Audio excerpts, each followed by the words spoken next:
എല്ലാ പ്രിയപ്പെട്ട പ്രേക്ഷകർക്കും ഐശ്വര്യവും സമൃദ്ധിയും നന്മയും നിറഞ്ഞ വിഷു ആശംസകൾ. നമ്മളെല്ലാവരും കണ്ണിന് കുളിർമയേകുന്ന നല്ല വിഷുക്കണി കണ്ടാണ് ഓരോ വിഷുവിനും ഉണരാറുള്ളത്. അതേപോലെ തന്നെ നമ്മൾ സിനിമാ പ്രേമികൾക്ക് നല്ല വിഷുക്കണിയായി ഒരുപാട് ചിത്രങ്ങൾ ഈ വിഷുക്കാലത്ത് നമുക്ക് മുന്നിലെത്തി. ഈ വിഷുക്കാല ചിത്രങ്ങളിൽ ഏറ്റവും മികച്ച ചിത്രത്തിന് പ്രത്യേകതകൾ ഒരുപാടുണ്ട്. ഒരുപാട് വർഷങ്ങൾക്ക് ശേഷം നമുക്ക് വളരെ പ്രിയങ്കരായ രണ്ട് സംവിധായകർ ഒന്നിച്ച് ചെയ്ത ഒരു ചിത്രം, നമുക്ക് വളരെ പ്രിയങ്കരനായ ജനപ്രിയ നായകനെ ഒരു രാജനുണയനായി കിങ് ലയറായി നമുക്ക് മുന്നിൽ എത്തിച്ച ചിത്രം. ഈ ചിത്രത്തിന്റെ വിശേഷങ്ങളുമായി ഈ വിഷുപുലരിയിൽ നമ്മളോടൊപ്പം ഒരു രാജനുണയനാണ് ഇരിക്കുന്നത്. നമുക്ക് പ്രിയങ്കരനായ ദിലീപേട്ടനാണ് ഇന്ന് നമ്മുടെ വിഷുക്കണി. വിഷു ആശംസകൾ ആദ്യമേ തന്നെ ദിലീപേട്ടന്. ഇന്ന് ഈ വിഷു നാളില് ആദ്യമായിട്ട് ഇന്ന് നമുക്ക് മുന്നിലെത്താൻ പോകുന്നത് ദിലീപേട്ടനാണ് വരുന്നത്. ഈ പ്രാവശ്യത്തെ വിഷു അടിപൊളി ഗംഭീരം. ഏറ്റവും നല്ലൊരു കാരണം ഏറ്റവും നല്ല ഒരു വിഷുക്കണിയാണ്, വിഷു കൈനീട്ടമാണ് കിങ് ലയർ എന്ന് പറയുന്ന ചിത്രം. അത് ഒട്ടും അതിശയോക്തിയല്ല. കാരണം ഓരോ തിയേറ്ററിലും കിങ് ലയർ ഓടുന്ന ഓരോ തിയേറ്ററിലും ചിരിയുടെ വിഷു പടക്കം ഇങ്ങനെ പൊട്ടിത്തെറിച്ചുകൊണ്ടിരിക്കുകയാണ്. ശരിക്കും എല്ലാവരും, എസ്പെഷ്യലി കുട്ടികൾ, ഒരുപാട് എൻജോയ് ചെയ്ത് ഇറങ്ങി വരുന്ന ഒരു സിനിമ തന്നെയാണ് കിങ് ലയർ. അപ്പോൾ ദിലീപേട്ട ആദ്യമേ തന്നെ വിഷു ആശംസകൾ. ഞങ്ങളുടെ പ്രേക്ഷകർക്കും വിഷു ആശംസ പറഞ്ഞിട്ട് നമുക്ക് നുണക്കഥകളുടെ കെട്ടഴിക്കാം. കൈരളിയിലെ എല്ലാ നല്ലവരായ പ്രേക്ഷകർക്കും എൻ്റെ ഹൃദയം നിറഞ്ഞ വിഷു ആശംസകൾ. ഒരുപാട് സന്തോഷം. കാരണം ഈ വിഷുക്കാലത്ത് ഞങ്ങളുടെ കൈനീട്ടമായ കിങ് ലയറിനെ 2 കൈ നീട്ടി സ്വീകരിച്ചതിൽ വളരെ സന്തോഷം. എന്തുകൊണ്ടാണ് ദിലീപേട്ടനെ ഒരു രാജനുണയനായിട്ട് അവർ മനസ്സിൽ സങ്കല്പിച്ചത്? ഞാൻ ഒരുപാട് ആലോചിച്ചു. കാരണം സിദ്ദിഖ് ലാൽ എന്ന് പറയുന്ന സംവിധായക ജോഡികൾ ഒരുപാട് വർഷങ്ങൾക്ക് ശേഷം ഒരു സിനിമ ചെയ്യുന്നു. ആ സിനിമയിൽ നായകനായിട്ട് ഒരു നുണയന്റെ കഥ പറയുന്ന ഒരു സിനിമ, അതിൽ ജനപ്രിയ നായകനെ തന്നെ അവർ വിളിച്ചു. അത് ദിലീപേട്ടൻ അവരോട് പറഞ്ഞു, ഞാൻ ഇപ്പൊ ഒരുപാട് വർഷങ്ങൾ നിങ്ങൾ ചെയ്യുന്ന സിനിമയല്ലേ, രാജനുണയനായിട്ട് ഞാൻ തന്നെ വരാം, അല്ലെങ്കിൽ ഞാൻ ഈ സിനിമ പ്രൊഡ്യൂസ് ചെയ്യാം, അങ്ങനെ എന്തെങ്കിലുമൊക്കെ പ്രലോഭനങ്ങൾ അവരോട് നേരത്തെ പറഞ്ഞു നോക്കിയോ? ഒന്നുമില്ല. ഈ എന്താ പറയാ, വിജയങ്ങൾ ചിലപ്പോ ആക്സിഡൻസ് ആയിരിക്കും, ചില ഇൻസിഡൻസ് ആക്സിഡൻസ് ആയിരിക്കും, യാദൃശികമായിട്ട് സംഭവിക്കുന്ന. ഒരു ദിവസം ശരിക്കും ഞാൻ ഷൂട്ടിങ് കഴിഞ്ഞിട്ട് തൊടുപുഴയിൽ നിന്ന് വരണ വഴിക്കാണ് ഞാൻ ലാലേട്ടൻ്റെ വണ്ടി പോണ കണ്ടു. അപ്പോൾ ഞാൻ വേഗം വിളിച്ച് ലാലേട്ടൻ്റെ ചോദിച്ചു, നിങ്ങൾ എവിടെ പോകണു? അപ്പോഴേക്കും ഇതുവഴി പോകുന്നുണ്ടല്ലോ. അപ്പോൾ വേഗം അവർ വണ്ടി ഒതുക്കിയിട്ടുണ്ട് ആ സമയത്ത്. അപ്പോൾ ഞാനും പെട്ടെന്ന് അവിടെ തിരിച്ച് വന്ന് നോക്കുമ്പോൾ ഡ്രൈവിംഗ് സീറ്റിൽ നിന്ന് ലാലേട്ടൻ ഇറങ്ങണു, തൊട്ട് സൈഡിലുള്ള സീറ്റിൽ നിന്ന് സിദ്ദിഖ് ഇറങ്ങണു. അപ്പം രണ്ടുപേരോട് ഒരുമിച്ച് അവിടെ പോകണു എന്ന് വെച്ചപ്പോഴാണ് എൻ്റെ പ്രൊഡ്യൂസർ ഔസഫച്ചൻ കൂടെ ഉണ്ട്. ഞാൻ ചോദിച്ചു, എന്താണ് പരിപാടി രണ്ടുപേരോടി തൊടുപുഴയിൽ? അപ്പം ഞങ്ങളൊരു സിനിമ ചെയ്യാൻ തീരുമാനിച്ചു. അല്ല, അപ്പം ഞാൻ ശരിക്കും, നിങ്ങൾ 10-22 വർഷമായില്ലേ, നിങ്ങൾ വേറെ സിനിമകൾ ചെയ്യണു, നിങ്ങൾ ഒരുമിച്ച് സിനിമ എന്നെ പറ്റിക്കാണോ? അല്ലല്ല, ഞങ്ങൾ ഒരു സിനിമ ചെയ്യാൻ തീരുമാനിച്ചു. ഞാൻ ഭയങ്കര വാർത്തയായിരിക്കും ഇത്, കാരണം എല്ലാവരും നിങ്ങളുടെ സിനിമ ഇഷ്ടപ്പെടുന്ന ഒരുപാട് ആൾക്കാർ ആഗ്രഹിക്കുന്ന കാര്യമാണ്. ഞാൻ ചോദിച്ചു, ആരാണ് ഹീറോ എന്ന് ചോദിച്ചു. പറഞ്ഞു, നീ. അപ്പൊ ഞാനാ പറഞ്ഞില്ല, നീ തന്നെയാണ്. ഞങ്ങളുടെ മനസ്സിൽ ഒരു കഥ വന്നിട്ടുണ്ട്, അതൊക്കെ ബാക്കി പറയാം, പക്ഷെ നമ്മൾ എന്തായാലും ഈ സിനിമ ചെയ്യണം. ഞാൻ പറഞ്ഞു, ഞാൻ ഭയങ്കര, കാരണം ഒന്ന് യാദൃശ്യമായി കണ്ട് പെട്ടെന്ന് ഒരു പ്രോജക്റ്റ് ഉണ്ടാവുകയും ആ പ്രോജക്റ്റിന്റെ ഭാഗമാവാണ് നിന്ന് നിപ്പി തന്നെ. പിന്നെ അവിടെ നിന്ന് പിന്നെ ഇതിന്റെ കഥാ ചർച്ചകൾ അവർ നടത്തുന്നുണ്ട്. പെട്ടെന്ന് തന്നെയാണ് അവർക്ക് കഥ ഉണ്ടായതെന്ന് പറഞ്ഞു.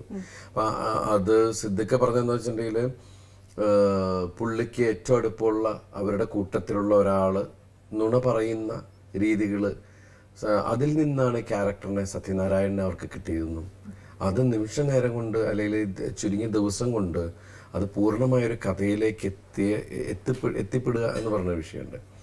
അപ്പം അത് എന്നെ സംബന്ധിച്ച് ഞാൻ ഒരുപാട് തരത്തിലുള്ള വേഷങ്ങൾ ചെയ്തിട്ടുണ്ട്. എനിക്ക് സത്യനാരായണൻ പ്രിയപ്പെട്ട ഒരാൾ തന്നെയാണ്. ജീവിതത്തിൽ എന്നും സാഹചര്യങ്ങളുടെ ഒരു നുണയനായി പോയ ഒരുത്തൻ ജീവിതത്തിൽ എപ്പോഴും നുണ പറഞ്ഞ് കളിച്ച് പോകുമ്പോൾ അയാളുടെ ബുദ്ധി ഉപയോഗിച്ചിട്ടാണ്, നുണയാണ് പറയുന്നെങ്കിലും അത് സത്യമായ രീതിയിലാണ് അയാൾ ഫലിപ്പിക്കുന്നത്. ഭയങ്കര ബ്രില്യൻ്റായ ഒരു ക്യാരക്ടറാണ്. അയാളുടെ ജീവിതത്തിൽ ആദ്യമായി ഒരു സത്യം പറഞ്ഞപ്പോൾ അതൊരു വലിയ നുണയായി മാറുന്നു എന്ന് പറയുന്ന ഒരു രസകരമായ ഒരു സംഭവമാണ്. പിന്നെ ഒരു പെരുനുണയന്റെ പ്രണയകഥയാണ് ഇതിലൂടെ പറഞ്ഞിരിക്കുന്നത്.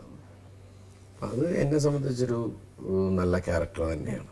അപ്പോൾ സിദ്ദിഖ് ലാൽ ഇങ്ങനെ നീയാണ് ഇതിനകത്തെ നായകൻ എന്ന് പറഞ്ഞപ്പോൾ അവർക്കറിയാവുന്ന അവരുടെ സുഹൃത്ത് വലയത്തിലെ ഏറ്റവും വലിയ നുണയൻ ദിലീപാണ്, അവന് ഇത് അഭിനയിച്ച് ഫലിപ്പിക്കാൻ പറ്റൂ എന്നൊരു തോന്നൽ അവർക്കുണ്ടായിരുന്നു. അങ്ങനെ ചോദിച്ചിട്ടുണ്ടോ? എന്തുകൊണ്ടാണ് എന്നെ നിഷ്കളങ്കമായ മുഖമന്വേഷിച്ച് നടക്കുന്നവര് ശരിക്കും അതെ അവരുടെ മുമ്പില് ഒറ്റ ഇത് തെളിഞ്ഞ ഫ്ലാഷ്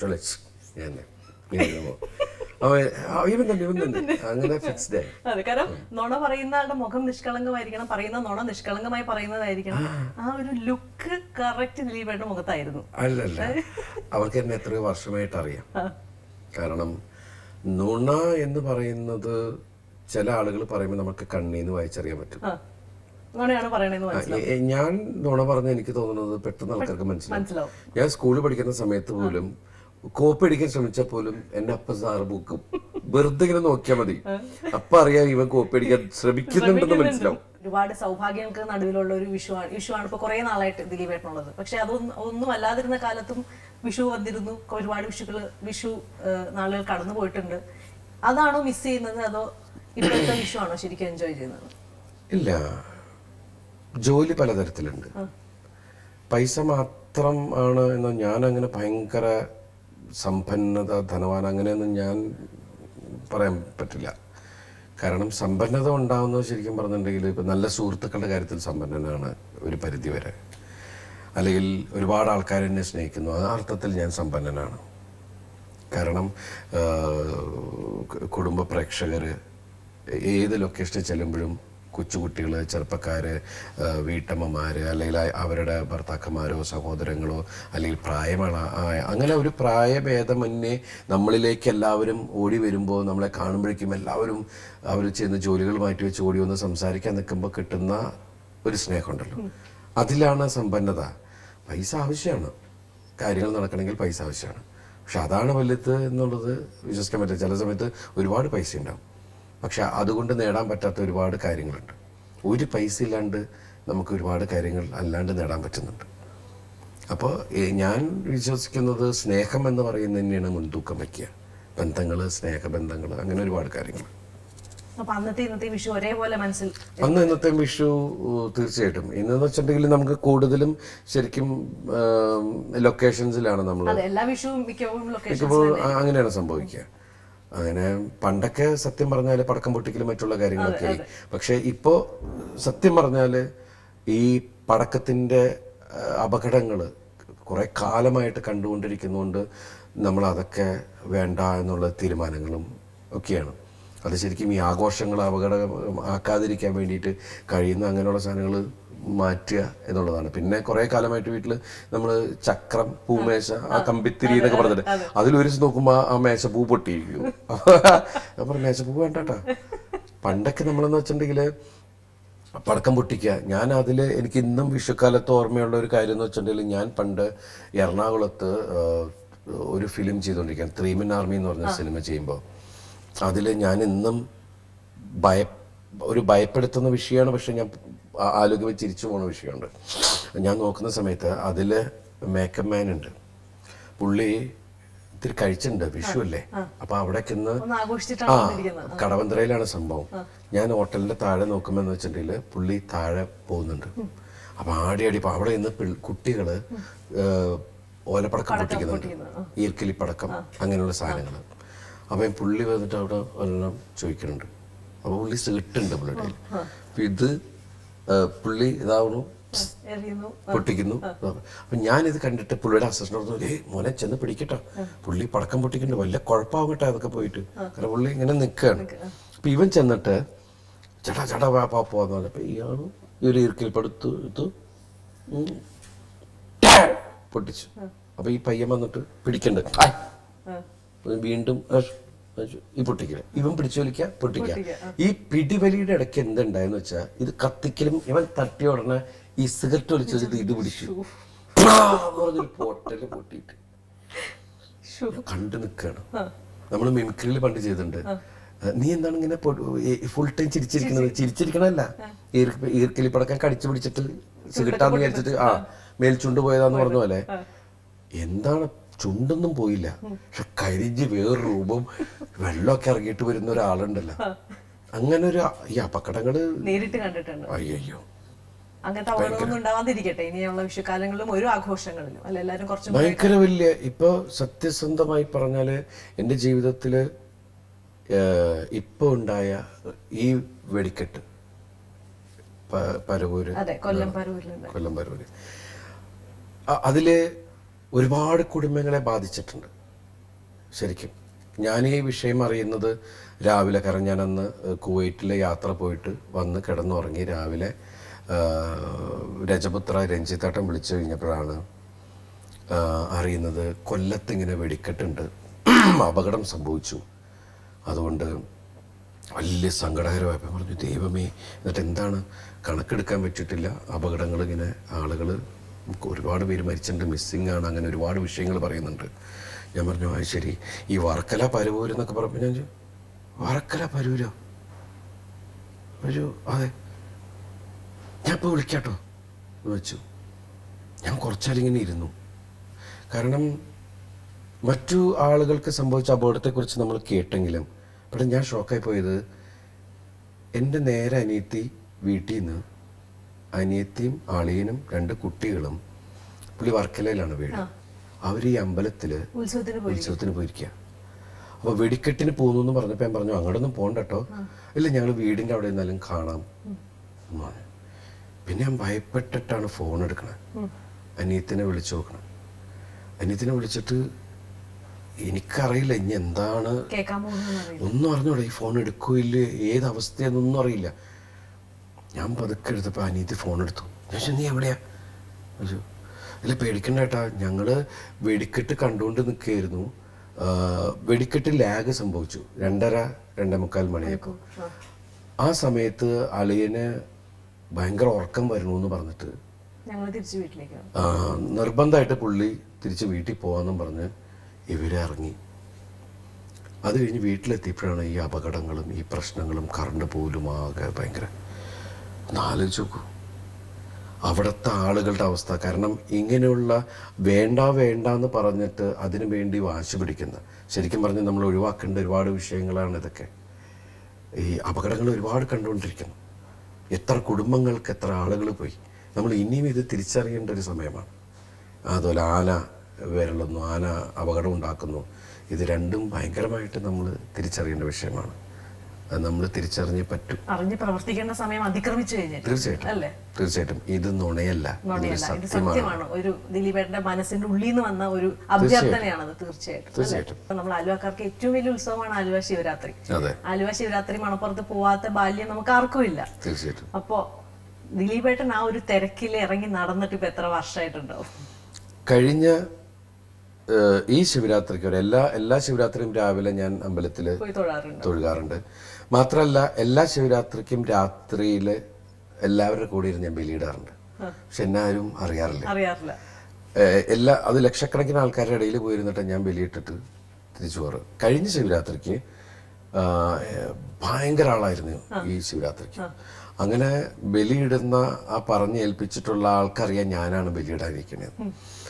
അവിടെ ബലിയിടാൻ അവിടെ വരെ പോയിട്ട് അത് പോവാന്ന് പറഞ്ഞാൽ അങ്ങനെ ഉള്ളതാണ്, നമുക്ക് പറഞ്ഞറിയിക്കാൻ പറ്റില്ല. ഞാൻ അവിടെ നിന്ന് ഇറങ്ങുമ്പോ ഒരു പോലീസ് ഓഫീസർ ഞാൻ പറഞ്ഞു സാറ് ഇങ്ങോട്ട് നോക്കണ്ട, ഞാൻ ഈ സൈഡിൽ കൂടി അങ്ങോട്ട് പൊക്കോളാം എന്ന് പറഞ്ഞിട്ട് അപ്പോൾ പുള്ളി ഇതിന്റെ ഇടയിലേക്ക് ഒരു കുഴപ്പമില്ല. അങ്ങനെ ഞാൻ പോയി. പക്ഷെ അവിടെ ചെന്നപ്പോൾ എനിക്ക് മനസ്സിലായി ഞാൻ ബലിയിടാനിരുന്നാൽ കുഴപ്പമാവും. ഒരാളെ തിരിച്ചറിഞ്ഞ പിന്നെ ടെൻഷനാ. അത്ര പാക്ഡ് ആണ്. അങ്ങനെ ഏകദേശം 8-10 ലക്ഷം ആൾക്കാർ അവിടെ ഉണ്ടായിരുന്നു പറഞ്ഞത്. അതിന്റെ ഇടയിൽ നിന്ന് പിന്നെ ഞാൻ പോന്നു. ഞാൻ പോലീസ് ഓഫീസർ തോന്നി അവിടെ നിൽക്കാൻ. കാരണം എന്തെങ്കിലും കുഴപ്പമുണ്ടാക്കി കഴിഞ്ഞാൽ പോലീസ് ഓഫീസേഴ്സ് എന്നെ ഓടിച്ചിട്ടടിക്കും. ആരോടോ പറഞ്ഞിട്ട് പോവാൻ ചോദിച്ചിട്ട്. അപ്പൊ അങ്ങനെ അപ്പൊ ഞാൻ ഇതിന്റെ ഇടയിലൊക്കെ പോകുന്ന ആൾ തന്നെയാണ്. എനിക്ക് ദൈവം അനുഗ്രഹിച്ച് അങ്ങനെ ഒരു സിനിമയിൽ വന്നതിന്റെ പേരിൽ അങ്ങനെയുള്ള നഷ്ടങ്ങളോ ഇതൊന്നുമില്ല. ഞാൻ എവിടെ ഒന്നുമില്ല. ഞാൻ എവിടെയെങ്കിലും പോകാൻ ആഗ്രഹിച്ചിട്ടുണ്ടെങ്കിൽ അവിടെയൊക്കെ ഞാൻ ഒറ്റയ്ക്ക് തന്നെ പോകാറുമുണ്ട്. എല്ലാവരും സ്നേഹത്തോട് തന്നെ എന്റെ കാര്യങ്ങൾ എളുപ്പമാക്കി തന്നിട്ടേ ഉള്ളൂ. അപ്പൊ അത് ശിവരാത്രി മണപ്പുറം എല്ലാ കൊല്ലവും അതിന്റെ മുറയ്ക്ക് അങ്ങനെ നടക്കുന്നുണ്ട്. എല്ലാ ദിവസവും എല്ലാ ശിവരാത്രിക്കും രാവിലെ വന്ന് ഞാൻ തൊഴുതിട്ട് പോകുന്ന ഒരാളാണ്. അതൊരിക്കലും മുടക്കാൻ ഉദ്ദേശിക്കുന്നുമില്ല. അങ്ങനെ ആവട്ടെ. തീർച്ചയായിട്ടും. അതെ, എല്ലാ വിഷുവും ഓരോ സിനിമ ലൊക്കേഷനിലായിരിക്കും. പക്ഷെ എന്നാലും കറക്റ്റ് ആയിട്ട് വിഷു കൈനീട്ടം കൊടുക്കാൻ വീട്ടിൽ പോകാറുണ്ടോ? പിന്നെ വീട്ടിൽ നിന്നുള്ള കണിയും കണ്ട് വീട്ടിൽ നിന്നാണല്ലോ ഇറങ്ങുന്നത്. ആണ് വിഷു കൈനീട്ടൊക്കെ കൊടുത്ത് അതൊക്കെ തീർത്തിട്ട് അല്ലെങ്കിൽ പണിയാവും. ദിലീപേട്ടന് ഏറ്റവും കൂടുതൽ കിട്ടാൻ ആഗ്രഹിക്കുന്ന ഒരു വിഷു കൈനീട്ടം, ഇന്നും കിട്ടാൻ ആഗ്രഹിക്കുന്ന വിഷു കൈനീട്ടം ഇതുവരെ കിട്ടിയിട്ടില്ല, അതെന്തായിരിക്കും? എനിക്കോ? ദിലീപേട്ടൻ എല്ലാവർക്കും വിഷു കൈനീട്ടം കൊടുക്കുന്നുണ്ട്, എല്ലാവരും ആഗ്രഹങ്ങളൊക്കെ സാധിച്ചു കൊടുക്കുന്നുണ്ട്. പക്ഷെ ദിലീപേട്ടൻ ഇപ്പോഴും മനസ്സിൽ കൊണ്ടു നടക്കുന്ന ഒരു വിഷു കൈനീട്ടം ആഗ്രഹം എന്തായിരിക്കും? ഇല്ല, അങ്ങനെയുള്ള ആഗ്രഹങ്ങളൊന്നുമില്ല. അങ്ങനൊന്നുമില്ലേ? ഇല്ല, ഇതൊക്കെ സംഭവിക്കുന്നതാണ്. ഓരോ കാര്യങ്ങളും പുതിയതായിട്ട് സർപ്രൈസുകളാണ്. ഇപ്പൊ ഞാൻ പറഞ്ഞില്ല, ഞാൻ ഇവിടെ വരുന്ന സമയത്ത് എന്റെ ടീച്ചറിനെ കണ്ടു. ടീച്ചറിന്റെ മകളാണ് പാർവതി എന്ന് പറഞ്ഞാൽ വേറെ സർപ്രൈസാണ്. ഇപ്പൊ ഈ വിഷുവിന് കിട്ടിയ പുതിയൊരു സർപ്രൈസ്. ഈ വിഷു ഏത് സിനിമ ലൊക്കേഷനിലാണ്? ഈ Vishu welcome to central jail എന്ന് പറഞ്ഞ സിനിമയുടെ ലൊക്കേഷനിലാണ്. പിന്നെ ഇതിൽ ഏറ്റവും വലിയ സന്തോഷം എന്ന് പറഞ്ഞാൽ, ഇല്ല, ജയിലിൽ ജനിച്ച ഒരാളാണ്. അച്ഛനമ്മയും ജയിലിലായിരുന്നു. അവിടെ ജനിച്ച ഒരാളുടെ കഥയാണ് വെൽക്കം ടു സെൻട്രൽ ജയിലിലൂടെ പറഞ്ഞത്. അത് വളരെ പോസിറ്റീവായിട്ടുള്ളൊരു സിനിമ തന്നെയാണ്. എൻ്റർടൈൻമെൻ്റ് ആണ്. അത് വരാൻ പോകുന്ന അടുത്ത ഓണത്തിനാണ് അതിൻ്റെ കാര്യങ്ങളൊക്കെ റിലീസ് വരുന്നത്. ഇപ്പോഴത്തെ സന്തോഷം നമ്മൾ സംസാരിച്ചേണ്ട വിഷയം തന്നെയാണ്. കിങ് ലെയർ 2 കൈ നീട്ടി 2 കൺട്രീസ് ഇറങ്ങിയതിന് ശേഷം കഴിഞ്ഞ ക്രിസ്മസിന് 2 കൺട്രീസ് വന്നു. അത് സ്വീകരിച്ച പ്രേക്ഷകരോട് ഇതിലൂടെ ഞാൻ എൻ്റെ എന്താ പറയുക, വാക്കുകളില്ല, അത്രയും നന്ദി. അത് കഴിഞ്ഞിപ്പോൾ വന്നിരിക്കുന്ന കിങ് ലെയർ, ഇതിപ്പോൾ ഈ വെക്കേഷൻ തുടങ്ങുകയാണ്. സിനിമ കാണാത്തവരും ഈ സിനിമ ഒന്ന് കാണുക. ഗംഭീരമായിട്ട് ഞങ്ങൾ പ്രോത്സാഹിപ്പിക്കുക. കാരണം ശരിക്കും ഒരു കലാകാരൻ അല്ലെങ്കിൽ കലാകാരി എന്നൊക്കെ പറയുമ്പോൾ നമ്മുടെയൊക്കെ വളർച്ച അവർ കൂടെ ഉണ്ട്, അവരുടെ കൈയടിയാണ്. അപ്പോൾ ആ പ്രോത്സാഹനം തീർച്ചയായിട്ടും കിങ് ലെയറിന് എനിക്ക് തോന്നുന്നു ഏറ്റവും സന്തോഷിപ്പിക്കുന്ന കൈയടിയാണ്. കുട്ടികളുടെ കൈയടിയാണ് ഏറ്റവും മുന്നിൽ നിൽക്കുന്നത്. കാരണം കറക്റ്റ് ടൈമിലാണ് അതിന്റെ റിലീസ് എന്ന് പറയുന്നത്. അത് ആ ഒരു ഒരു വിഷുക്കാലത്ത് വരെ ഒരു വെക്കേഷൻ എല്ലാവർക്കും കൂടി എന്റർടൈൻമെന്റ് എന്ന് പറയുന്ന ഒരു സാധനം നമ്മളും ആഗ്രഹിക്കുന്നത് എന്റർടൈൻമെന്റ് സിനിമകൾ തന്നെയാണ്. അപ്പോൾ അതുകൊണ്ട് മാത്രമല്ല, സിദ്ദിഖ് ലാലിന്റെ കൂട്ടുകെട്ടിൽ നിന്ന് ഇതുവരെയുള്ള സിനിമയിൽ നിന്ന് വ്യത്യസ്തമായിട്ടുള്ള നർമ്മത്തിൽ പൊതിഞ്ഞ വേറെ തരത്തിലൊരു പ്രണയകഥ, അത് എങ്ങനെയൊക്കെ കൊണ്ടുവന്ന് എങ്ങനെയൊക്കെ അവസാനിപ്പിക്കുന്നു എന്നൊക്കെ പറയുന്ന ഒരു രസകരമായ ഒരു അവസ്ഥ തന്നെയാണ് ഈ ചിത്രം ഉണ്ടാക്കിയിട്ടുള്ളത്. തീർച്ചയായിട്ടും അതുകൊണ്ട് തന്നെയാണ് എന്റെ പ്രേക്ഷകരോട് ഞാൻ പറയുന്നു, തിയേറ്ററിൽ തന്നെ വന്ന് കാണണം. ഇതിന്റെ സൗണ്ട് എഫക്ട്സും ഇതിന്റെ വലിപ്പവും കാര്യങ്ങളൊക്കെ കാണണം. വലിയ സ്ക്രീനിൽ തന്നെ കാണണം. ദിലീപിനോട് ആരെങ്കിലും എപ്പോഴും ചോദിച്ചിട്ടുണ്ട്, എന്തിനാണ് ഇങ്ങനെ ഒരു ഗ്യാപ്പ് ഇല്ലാതെ ഓടി നടന്ന സിനിമ ചെയ്യുന്നത്? ദിലീപിന് ഇനിയും അങ്ങനെ സിനിമ ഇല്ല, ഗ്യാപ്പ് ഉണ്ടല്ലോ. കഴിഞ്ഞ ക്രിസ്മസിനാണ് ഒരു സിനിമ വന്നത്. പിന്നെ ഷൂട്ടിങ്ങിന് ഗ്യാപ്പില്ല. അതെന്ന് വെച്ചിട്ടുണ്ടെങ്കിൽ ശരിക്കും അങ്ങനെ ചെയ്യാം. പക്ഷെ ഞാൻ കമ്മിറ്റഡ് ആയിരിക്കുന്ന ഒരുപാട് ആൾക്കാരുണ്ട്. അവരെല്ലാം എനിക്ക് വേണ്ടി വെയിറ്റ് ചെയ്യാണ്. ചില ആളുകൾ 1 കൊല്ലം 2 കൊല്ലം 3 കൊല്ലം വരെ വെയിറ്റ് ചെയ്യുന്ന ആൾക്കാരുണ്ട്. അവർ 3 കൊല്ലം വെയിറ്റ് ചെയ്തിട്ട് ഒരു സിനിമ ചെയ്യണേ. അപ്പം ഞാനൊരു വെക്കേഷൻ ഒരു ബ്രേക്ക് ചെയ്ത് കഴിഞ്ഞാൽ അവർ മൊത്തത്തിൽ ബ്രേക്കിലിരിക്കുക. അപ്പം അതുകൊണ്ടാണ് നമ്മൾ പിന്നെ പല കാര്യങ്ങൾ മാറ്റി വെച്ചിട്ട് ഷൂട്ട് ചെയ്യുന്നത്. ഒട്ടും ബ്രേക്ക് ഇല്ലാതെ സിനിമ ചെയ്തിരിക്കുമ്പോൾ വീട്ടിൽ സങ്കടപ്പെട്ടിരിക്കുന്ന, വെക്കേഷന് പോലും അച്ഛൻ പുറത്തു കൊണ്ടുപോകാൻ പറ്റുന്നില്ലെന്ന് വഴക്കടിക്കുന്ന മോളില്ലേ? ഇല്ല, അവളങ്ങനെ വഴക്കടിക്കുന്ന ഒരു മോളൊന്നും അല്ല. അവൾക്ക് വൈകുന്നേരം ആകുമ്പോഴേക്കും ഞാൻ വീട്ടിൽ ചെല്ലുന്നുണ്ട്. വെക്കേഷൻ ഒന്നും മുടക്കാതെ നോക്കണം. അതാണ് ഒരു അച്ഛന്റെ ഉത്തരവാദിത്തം. അപ്പൊ എന്തായാലും കണ്ടു, വീട്ടിലെല്ലാരും കിങ് ലെയർ കണ്ടോ? പിന്നെ മോള് തന്നെ 2 തവണ കണ്ടു. വീട്ടിലെ ബാക്കി കുട്ടി പട്ടാളത്തിന്റെ അഭിപ്രായം എന്തായിരുന്നു? നമ്മുടെ വീട്ടിൽ 5 പിന്നെ ഏറ്റവും ചെറുതൊക്കെ വന്നിട്ട് സൂപ്പർ മഗ്ഗായിട്ട് എന്നൊക്കെ പറഞ്ഞിട്ട് അവന്റെ വായിന്നൊക്കെ ഇപ്പോഴാണ്, ആൾക്ക് 3 വയസ്സായിട്ടുള്ളൂ.